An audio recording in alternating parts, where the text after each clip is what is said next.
이 세상에는 여러 종류의 사람이 있습니다만은 크게 두 종류로 나눌 수가 있습니다.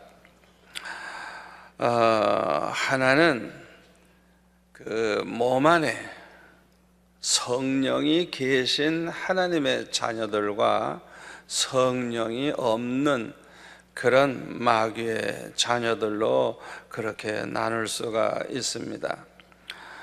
고린도전서 3장 16절에 보면 사도 바울은 고린도 교인들에게 그렇게 얘기했어요. 고린도 교회는 아주 복잡한 교회예요. 아주 문제도 많고 참 여러 가지 부족한 교회인데, 그럼에도 불구하고 사도 바울은 뭐라고 말을 하는가 하니, 너희는 너희가 하나님의 성전인 것과 하나님의 성령이 너희 안에 계시는 것을 알지 못하느냐.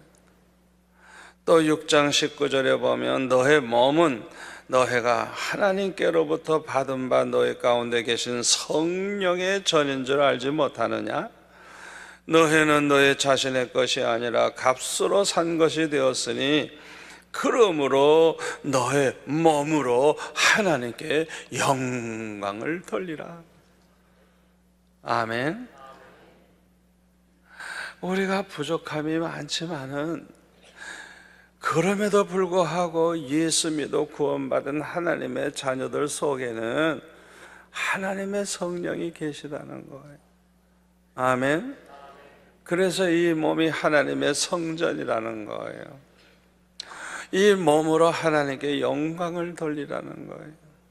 성령이 계신 이 하나님의 성전된 몸 가지고 하나님께 영광을 돌리라 그랬어요. 로마서 8장 9절에 보면 만일 너희 속에 하나님의 영, 이것도 성령입니다. 하나님의 영이 거하시면 너희가 육신에 있지 아니하고 영에 있나니 누구든지 그리스도의 영이 없으면, 이것도 성령을 가리켜요. 그리스도의 영이 없으면 그리스도의 사람이 아니니라. 아멘. 아멘. 우리 예수님께서 부활 승천하셔서 떠나신 다음에 손을 뗀 게 아니에요. 우리를 고아와 같이 내버려 두는 게 아니에요.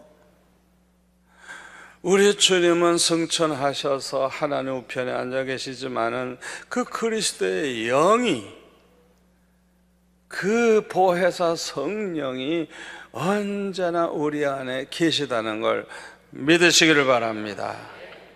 주님이 영으로 오셔서 우리 안에 계시는 거예요.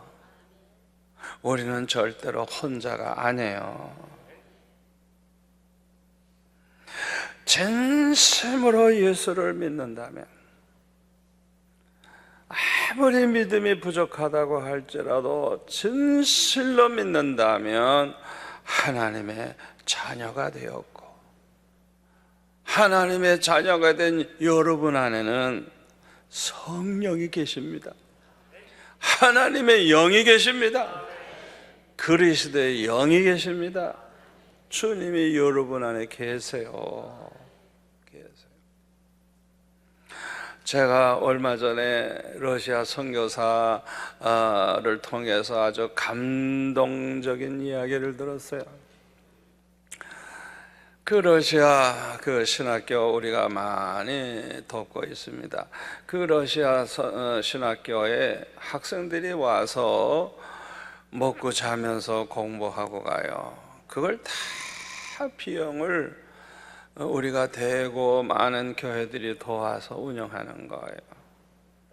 그런데요, 그 좋은 학생들만 오는 게 아니라 진짜 농땡이들이 오는 거예요.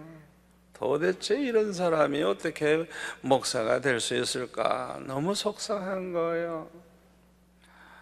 뭐 행동 하나하나를 보면 이거는 뭐 엉망이라 엉망. 그러니까 뭐 오갈 데 없어서 그냥 와서 먹고 자면서 그냥 세월이나 보내려고 하는지 모르지만은 선교사가 볼 때는 이건 아니야. 이건 도대체 이런 사람 이거 목사 돼가지고 오히려 골치 아프다 생각을 하는 거예요.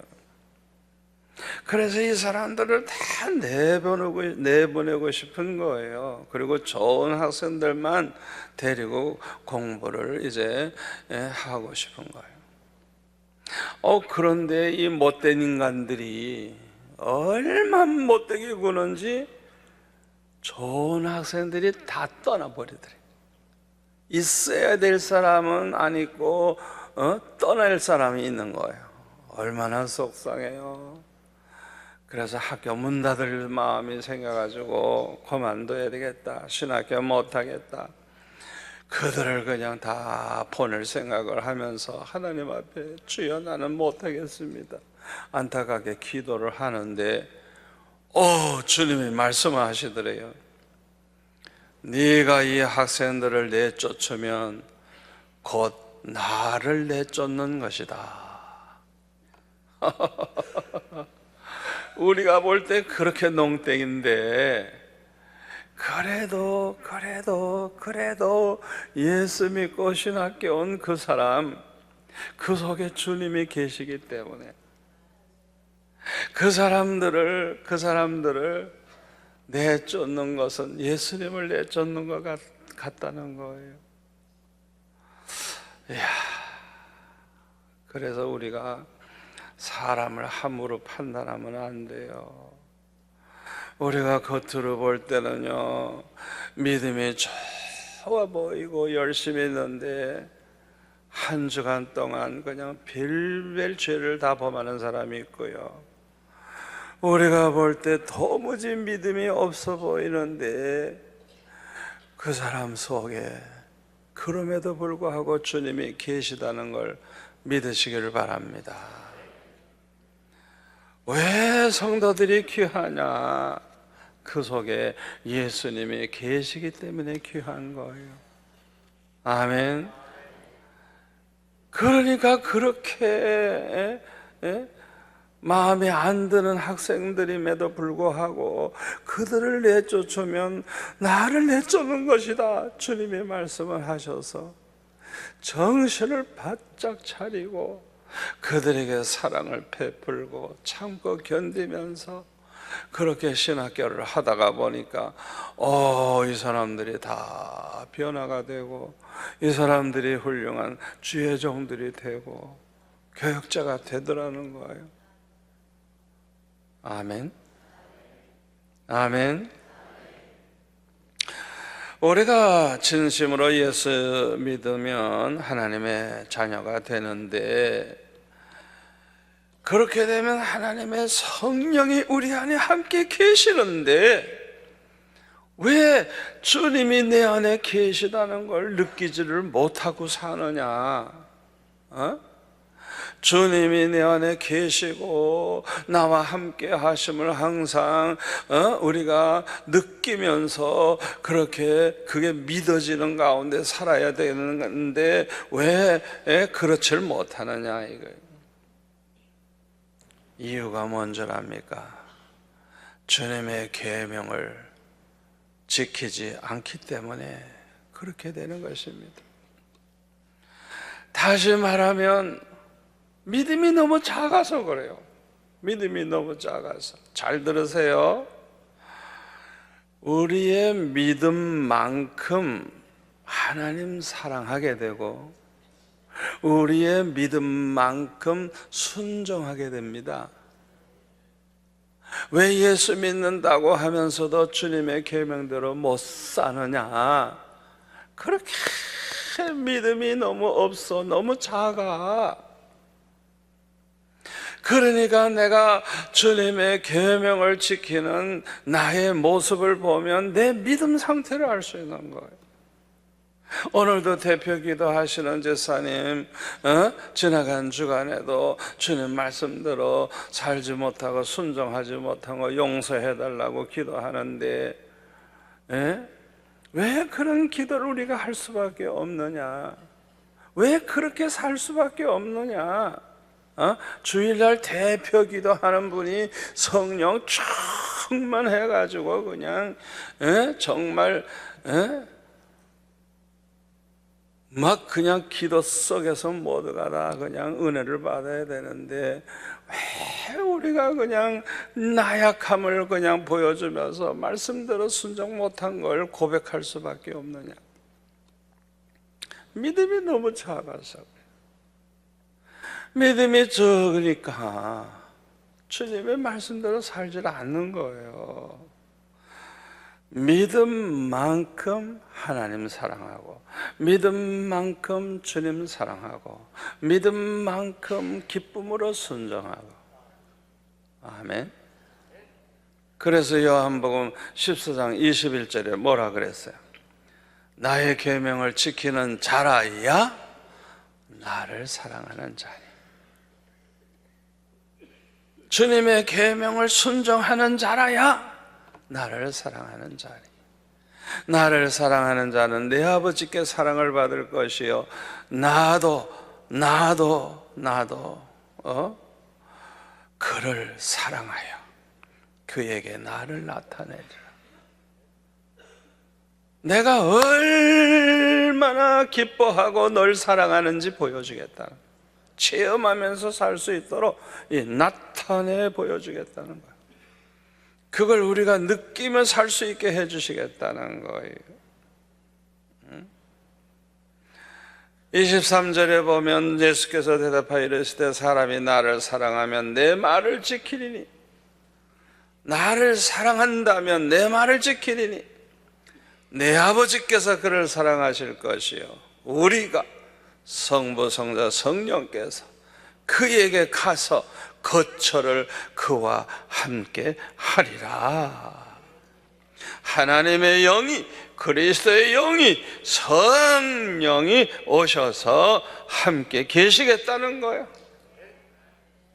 아멘. 우리가 하나님이 함께 하심을 체험하면서 산다고 생각해 보세요. 요셉은 언제나 하나님이 함께 하시니까 범사에 형통하고 복을 받았어요. 자기만 복을 받는 게 아니라 자기 하는 일이 다 잘 되는 거예요. 자기 때문에 보디발의 집이 복을 받는 거예요. 억울하게 누명을 쓰고 감옥에 가도 그거는 망하는 길이 아니에요. 총리가 되는 길이에요. 하나님이 함께 하시면 걱정할 필요가 없어요. 하나님이 함께 하시는 사인만 나타나면 아무것도 걱정하지 마세요. 지금 걱정거리가 태산같이 있다고 할지라도 그것이 그냥 엄청난 축복으로 여러분 앞에 다가온다는 걸 믿으시길 바랍니다. 제가 간증을 못해서 그렇지 간증할 게 너무 많아요. 너무 많아요. 하여간 주님만 함께 하시면 뭐 걱정할 필요 없어요. 걱정할 필요 없어요. 이렇게 이 세상에는 예수 믿어 구원받아 하나님의 성령이 거하시는 사람이 있는가 하면, 또 하나는 아직 예수를 믿지 않는 사람들이 있어요. 이런 사람들을 가리켜서 육에 속한 사람이라고 그렇게 말을 합니다. 고린도전서 2장 14절에 보면은 육에 속한 사람은, 예수 안 믿는 사람은 하나님의 성령의 일들을 받지 아니하나니 이는 그것들이 그에게는 어리석게 보임이요 또 그는 그것들을 알 수도 없나니 그러한 일은 영적으로 분별되기 때문이라 그랬어요. 유다서 1장 19절에 보면 육에 속한 자는 성령이 없는 자니라 아주 분명하게 기록되어 있어요. 다시 말하면 세상 사람들, 예수 안 믿는 사람들 속에는 성령이 계시지 않는데요. 구원받지 못한 사람, 평생 교회를 나봐도 실제로는 예수 안 믿는 사람들, 그 사람들은 성령으로 거듭나지 못한 사람들인데 그 사람들 속에 성령이 없어요. 뭐 교회 봉사 열심히 하는 것 같고 겉으로 볼 때는 집사가 돼 있고 뭐 장로가 돼 있지만은 실제로는 성령이 그 안에 계시질 않아요. 이런 사람들은 마귀의 종 노릇을 하기 때문에 마귀의 자녀라고 할 수가 있는 것입니다. 우리의 원수 마귀는요, 성경에 보면 누구에게나 공격합니다. 사람 차별하지 않아요. 여러분 오해하지 마세요. 내가 뭐 기도 많이 하니까, 내가 믿음이 좋으니까, 내가 성령 충만하니까 누가 감히 나한테 덤빌 수 있느냐? 천만에. 마태복음 4장 1절에 보면 예수님이 성령의 이끌림을 받아서 광야로 가서 40일 금식 기도를 하셨는데도 이 마귀가 찾아와 가지고 3번이나 시험하는 거 보세요. 예수님에게 달겨들어 가지고 시험하는 거 보세요. 예수님, 성령 충만한 예수님, 성령의 인도함 받은 예수님, 40일 금식 기도하신 예수님, 그 예수님에게 와서 시험했던 그 마귀가 그래 누구를 내버려 두고 시험 안 하겠어요? 그러니까 스스로 섰다 하는 자는 넘어질까 조심하라. 자기가 볼 때 강하다고 생각할 때, 은혜 충만하다고 생각할 때 넘어질까 조심하라. 왜요? 마귀는요, 사람 가리지 않고 공격하기 때문에 그래요. 고린도전서 10장 13절에 보면 사람이 감당할 시험 밖에는 너희가 당한 것이 없나니 오직 하나님은 미쁘사 너희가 감당하지 못할 시험당함을 허락하지 아니하시고 시험당할 즈음에 또한 피할 길을 내사 너희로 능히 감당하게 하시느니라. 아멘. 우리 예수 믿는 성도들에게도 이 마귀가 찾아와서 예수님 시험하듯이 항상 우리를 넘어뜨리려고 유혹도 하고 함정도 파놓고 괴롭히기도 하고 공격하기도 하고 하여튼 여러 가지로 시험을 해요. 그런데 하늘과 땅을 주장하시는 절대 주권을 가지신 하나님의 허락이 없이는 절대로 함부로 손댈 수가 없어요. 우리 하나님이 성도들에게 이 마귀의 시험을 허락하시는데 감당할 수 있는 만큼만 허락하신다는 거예요. 그 사람의 믿음만큼만 허락하신다는 거예요. 여러분 중에 너무나도 큰 시험이 있어가지고 앞길이 캄캄하고 어려운 분 있습니까? 여러분은 그만큼 믿음이 크기 때문에, 아멘, 감당할 수 있기 때문에 허락하신 거예요. 감당할 수 있어요. 믿으세요. 반드시 피할 길을 열어주실 것이고 능히 감당하고도 남는 사람이 될 줄로 믿습니다. 요한복음 10장 10절에 보면 도둑이 오는 것은 도둑질하고 죽이고 멸망시키려는 것뿐이요 내가 온 것은 양으로 생명을 얻게 하고 더 풍성히 얻게 하려는 것이라. 마귀를 가리켜서 도둑이라고 했는데요, 이 도둑이 찾아오는 것은 도적질하고 죽이고 멸망시키려고 찾아온대요. 마귀는 사람들을 죄의 종으로 만듭니다. 정욕의 종, 사람의 종. 하나님보다 사람 따라가요. 주님을 따라가야 되는데 사람을 더 따라가는 거예요. 사람의 종이 되게 하고 돈의 종이 되게 하고 마귀의 종이 되게 해서 결국은 멸망하게 만들려고 하는 것입니다. 그래서 이 마귀는요, 어떻게 해서든지 하나님을 떠나가게 만들고 교회 안 나오게 만들고 또 하나님을 막 대적하게 만들고 육신과 정신을 병들게 해요. 막 우울증에 걸리게 하고 정신병에 걸리고 간질병 그냥 여러 가지 그냥 병에 걸리게 하고 또 악심을 품게 하고 포악한 짓을 하게 해요. 사울 왕 속에 그 악신이 들어가니까 얼마나 악한 짓을 합니까? 그리고 육체의 욕망과 쾌락을 추구하게 해서 음란한 죄를 범할 뿐만 아니라 많은 죄를 범하게 해요.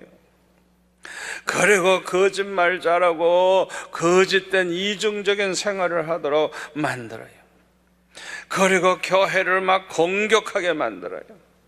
교회 안에서 또 문제를 일으키게 만들고, 또 교회에서 그 잘못된 것을 책망하고 치리할 때 불복합니다.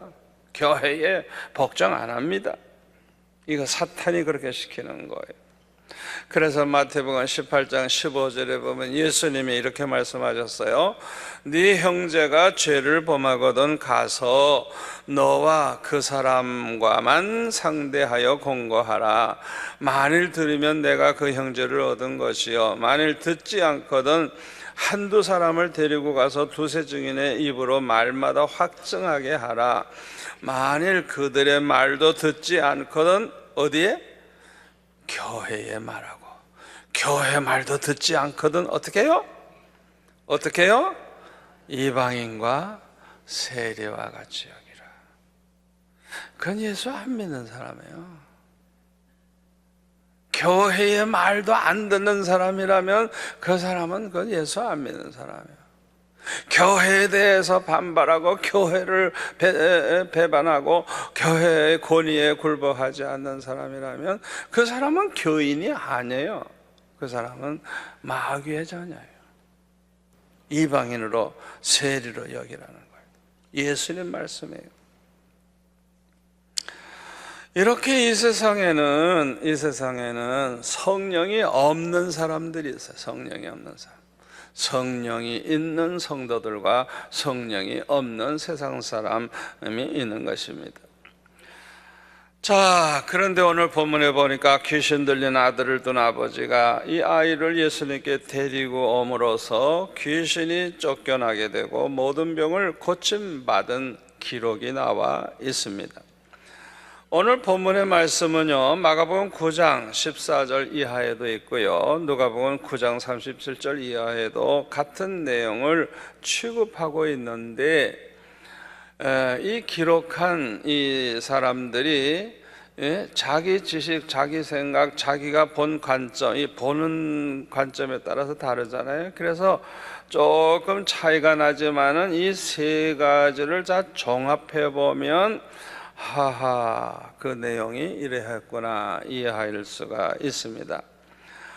누가복음 9장 38절에 보면 이 아이는 외아들이었어요. 외아들, 귀한 외아들이었어요. 또 이 아이가 귀신 들린 것은 마가복음 9장 21절에 보니까 어렸을 때부터 이렇게 귀신 들렸어요. 그리고 마가복음 9장 18절에 보면 이 귀신이 어디서든지 그를 잡으면 거꾸로져 거품을 흘리며 이를 갈며 그리고 파리해졌다 그랬고요. 20절 마가복음 9장 20절에 보면 귀신이 이 아이로 심히 경련을 일으키게 하고 땅에 엎드려 구르며 거품을 흘리게 했다. 막 그냥 땅바닥에 막 뒹굴고 그냥 막 거품을 흘리고 그냥, 여러분 상상해 보세요. 저는 이 관절 환자들 이렇게 하는 거 직접 보고 기도해 준 적이 있습니다만은, 마가복음 9장 22절을 보면 귀신이 그를 죽이려고 불과 물에 던졌다 그래서요.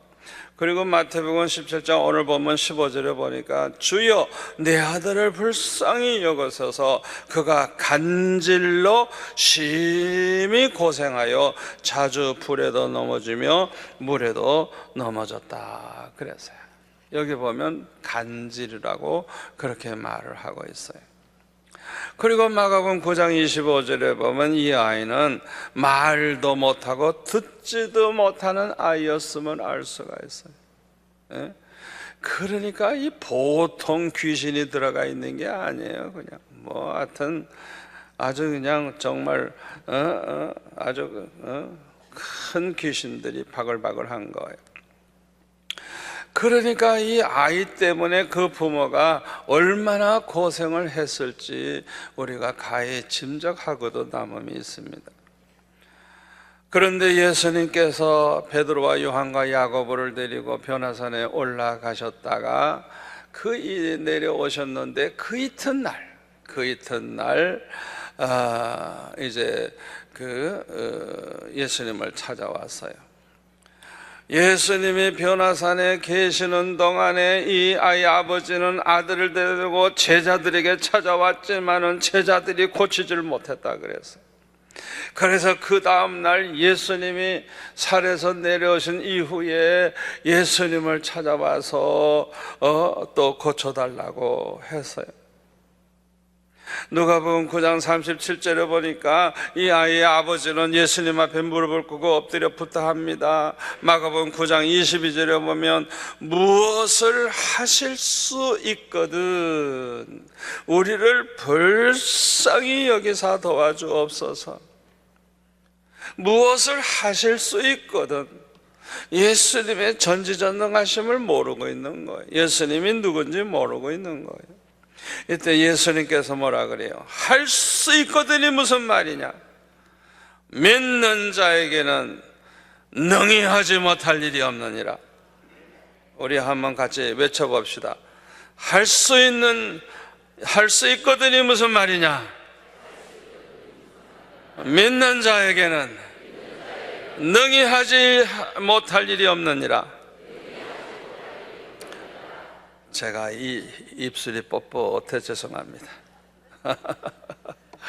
24절에 보면은 곧 그 아이의 아버지가 소리를 지르면서 외칩니다.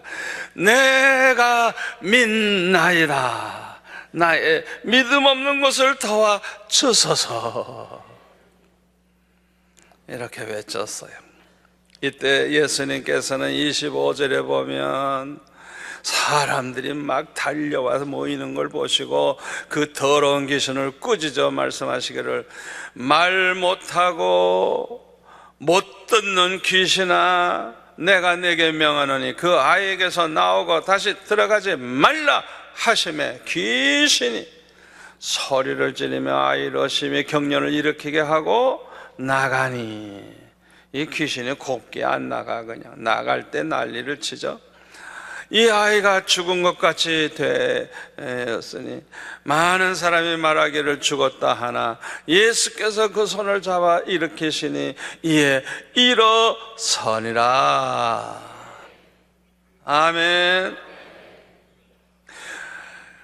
누가복음 9장 43절에 보니까 예수님의 행하시는 이걸 보고 사람들이 다 하나님의 위엄에 놀라니라. 이야, 주님 한마디 말씀하니까 그냥 귀신이 그냥 그 자리에서 쫓겨나는 걸 보고 하나님의 그 위엄에 놀랬다 그랬어요, 사람들이. 여러분, 예수님이 행하신 이 모든 이적들은요, 예수님이 그리스도라는 거, 메시아라는 거, 아멘. 살아계신 하나님의 아들이시라는 걸 그걸 보여주기 위해서 예수님이 그렇게 하신 거예요.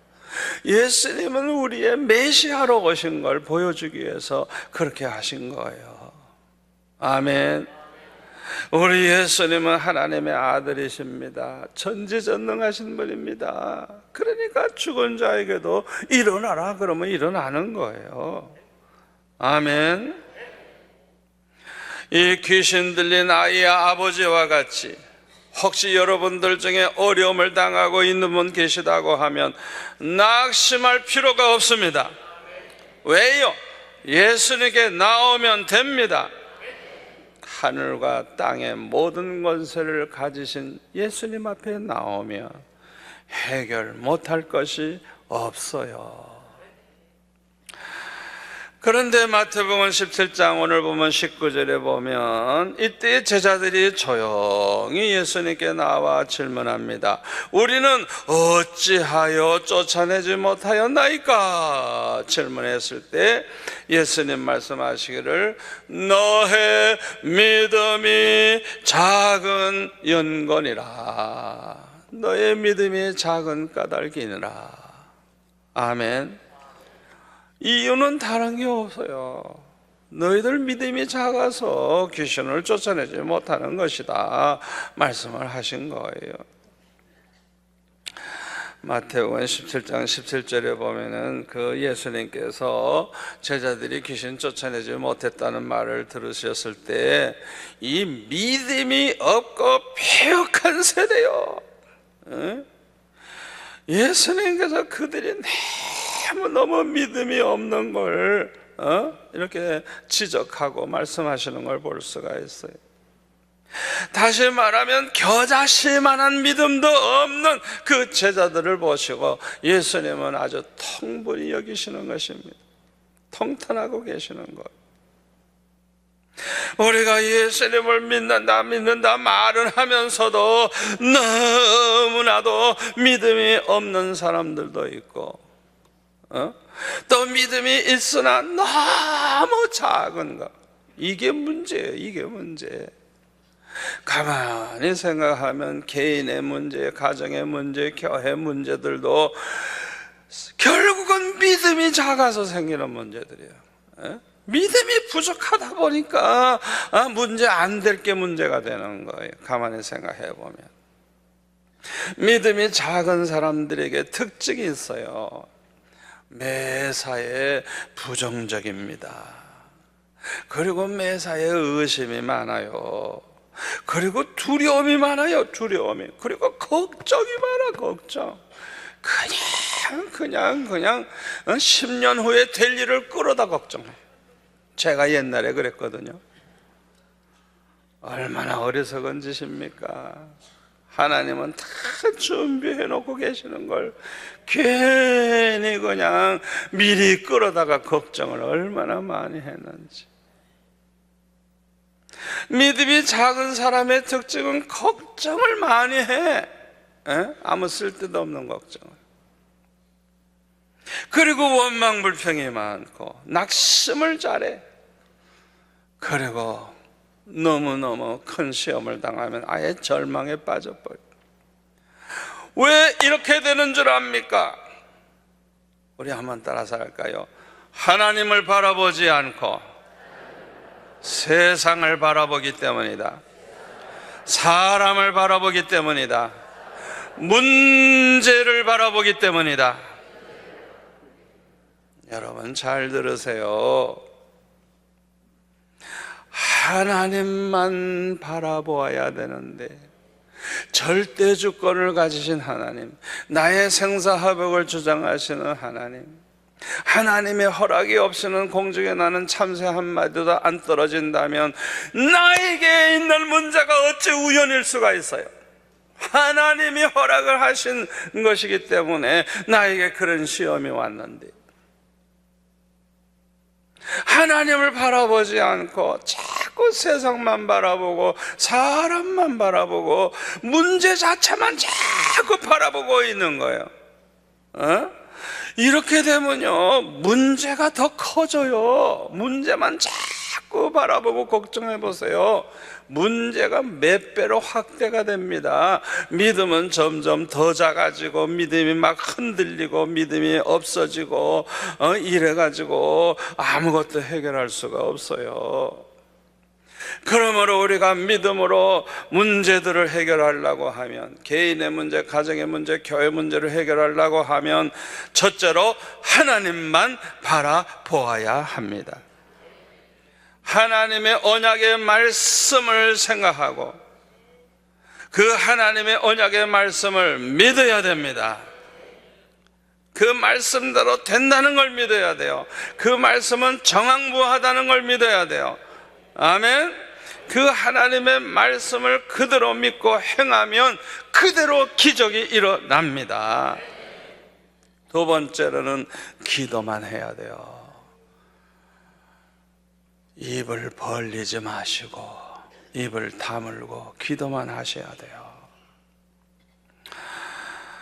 기도만 하면 반드시 하나님 바라보고 기도하는 자는 반드시 해결을 하게 된다는 걸 믿으시기를 바랍니다. 마태복음 17장 20절에 보면 겨자씨만한 믿음만 있어도, 맨 끝에 보면 우리가 못할 것이 없느니라. 겨자씨만한 믿음만 있어도. 어떻게? 기도만 한다면, 겨자씨만한 믿음만 있어도 해결 못할 것이 없는 것입니다. 그런데 제자들이 왜 귀신 쫓아내지 못했어요? 기도하지 않으니까. 기도하지 않으니까. 쫓아낼 재간이 없죠. 마태복음 10장 5절부터 보면 예수님께서 12제자를 전도하러 내보내시면서 이방인의 길로도 가지 말고 사마리아 고을에도 들어가지 말고 오히려 이스라엘 집에 잃어버린 양에게로 가면서 전파해 말하되 천국에 가까웠다 하고 병든 자를 고치며 8절에 죽은 자를 살리며 나병한 자를 깨끗하게 하며 귀신을 쫓아내되 너희가 거저 받았으니 거저 주라. 이미 예수님이 이렇게 말씀하셨어요. 그렇다고 하면은 이 제자들이 귀신을 쫓아낼 수 있다는 걸 보여주는 거예요. 그런데 왜 쫓아내지 못했어요? 기도하지 아니했기 때문에 그래요. 그래서 마가복음 9장 29절에 보면 왜 우리가 귀신 쫓아내지 못하였나이까 질문했을 때 기도 외에 다른 것으로는 이런 정류가 나갈 수 없느니라. 이 귀신과 같은 이 더러운 것들이 우리에게서 물러갈 수 없다는 거예요. 기도 외에 다른 방법으로는 할 수 없다는 거예요. 왜 기도하면 해결될까요? 우리가 문제를 해결하기 위해서 문제가 해결될 때까지 기도해 보세요. 그러면 반드시 그 사람은 은혜 받게 됩니다. 은혜를 받으면 깨닫게 됩니다. 우선 죄를 깨닫게 돼요. 죄를 깨닫게 되면 회개하게 되고, 회개하게 되면 회개하는 만큼 거룩해져요. 철저히 회개해 보세요.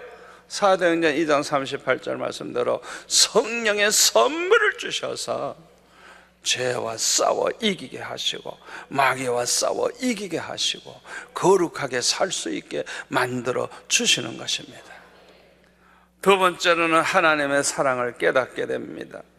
그래서 감사와 기쁨이 충만해져요. 그리고 그 하나님의 사랑이 느껴질 때마다 우리도 하나님 사랑하는 마음이 막 그냥 불같이 일어나요. 그래서 주님의 계명을 지키되 기쁨으로 순종하며 기쁨으로 지키게 됩니다. 주님의 계명을 기쁨으로 지켜보세요. 주님의 사랑을 체험하면서 살게 됩니다. 아멘. 하나님께서 함께 하심을 체험하면서 행복하게 살게 되는 것입니다. 세 번째로는 은혜를 받게 되면 자기 자신의 사명을 깨닫고 충성하게 됩니다. 우리의 사명이 무엇입니까? 첫째로는 하나님의 영광을 위해 사는 겁니다. 이사야 43장 17절에 보면 하나님의 영광을 위해서 창조됐다 그랬어요. 두 번째로는 하나님의 종, 하나님의 증인이 됩니다. 이사야 43장 10절에 보면 우리는 하나님의 종, 하나님의 증인으로 택함을 입었다 그랬어요.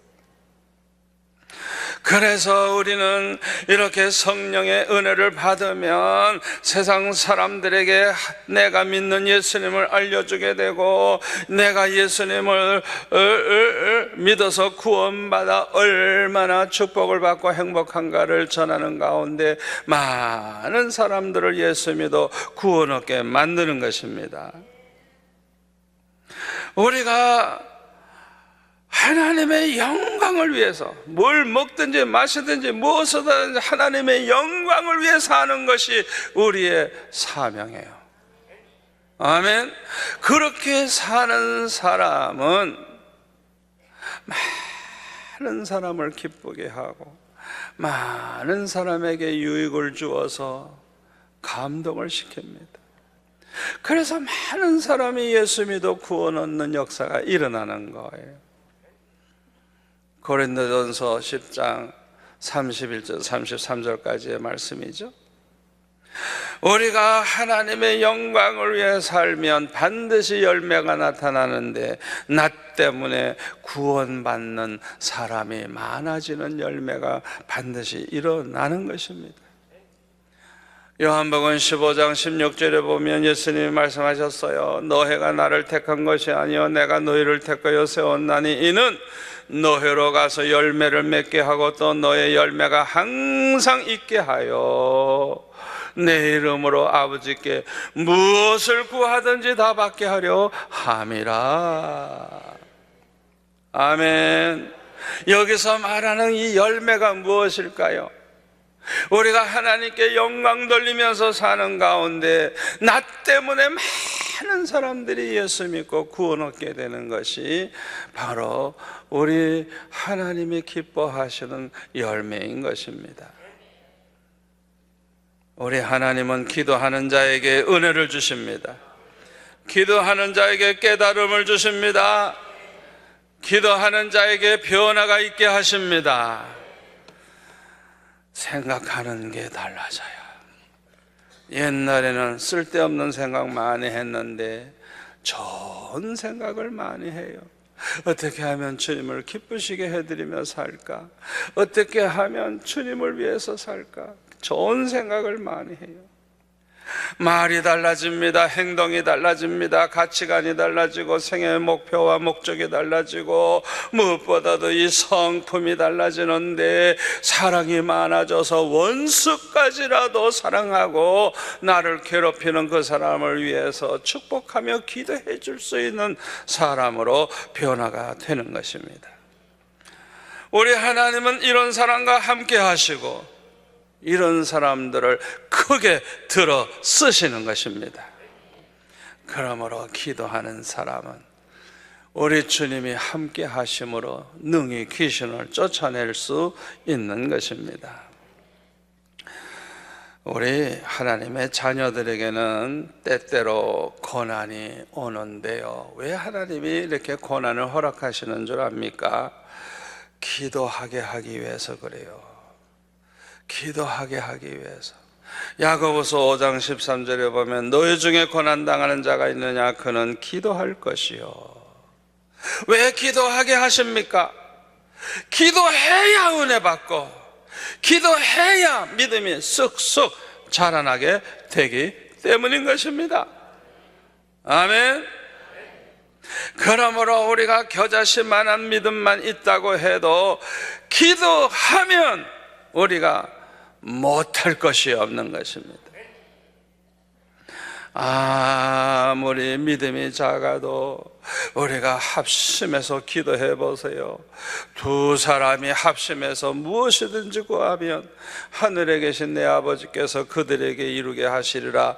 마태복음 18장 19절에 보면 말씀하고 있습니다. 우리가 아무리 죄가 많고 믿음이 작아도 합심해서 기도하기 시작하면 기적이 일어난다는 걸 믿으시길 바랍니다. 사무엘상 7장 5절 이하에 보면 사무엘 선지자가 이스라엘 백성들을 남녀노소 빈부귀천을 막론하고 모든 사람들 다 미스바로 모이라 그랬어요. 온종일 금식하며 회개하며 기도하기 시작을 했어요. 그리고 하나님 앞에 막 부르짖었어요. 어린 양 번제를 드릴 때 그 블레셋 사람들이 공격해 왔어요. 그때 큰 우레를 발해서 이 블레셋 사람들이 그냥 혼비백산해서 정신을 못 차릴 때 그때에 반격을 해가지고 그들을 쳐서 물리침으로 말미암아 잃어버렸던 땅을 다 회복하고 나라가 평화를 누리게 되었다 그랬어요. 아멘, 아멘. 여러분, 개인의 문제, 가정의 문제, 교회의 문제, 문제가 있다고 하면 두 사람이라도 좋아요. 세 사람, 네 사람 더 좋아요. 합심해서 기도하세요. 우리가 아무리 죄가 많아도, 아무리 믿음이 부족해도, 우리가 너무 안타까우면 막 금식하며 회개하며 부르짖어 보세요. 어떤 일이 벌어지는가? 반드시 은혜 받고 반드시 해결되고, 아멘. 반드시 귀신도 도망가고 많은 역사가 일어날 줄로 믿습니다. 기도하겠습니다. 아버지 하나님, 감사합니다. 오늘 주신 말씀 우리 삶 가운데 항상 기억해야 될 말씀인 줄로 믿습니다. 듣고 잊어버리지 않게 하시고 이 말씀을 항상 기억하고 말씀 붙잡고 늘 깨어 기도하는 가운데 승리의 삶을 살 수 있도록 도와 주옵소서. 예수님의 이름으로 기도하옵나이다. 아멘.